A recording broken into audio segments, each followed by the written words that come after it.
If you are looking to protect only part of a page or post on your WordPress site, you can do so with Passster's area protection. The first thing you'll need to do is create the area you want to protect. To do so, go to your WordPress dashboard. Go to Passster, click on Protected Areas. Click on Add New Protected Area. Give a title to your area. Add the desired content. Click on Publish. Click on Protected Area and go to Passster. Choose the protection mode. You can choose between password, password list, reCAPTCHA, and turnstile. For our example, we will choose the password protection mode. Set your password. Click on Save.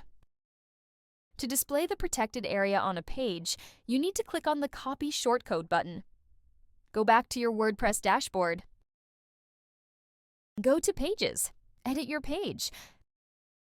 Paste here the shortcode of your protected area. Click on Save. That's it.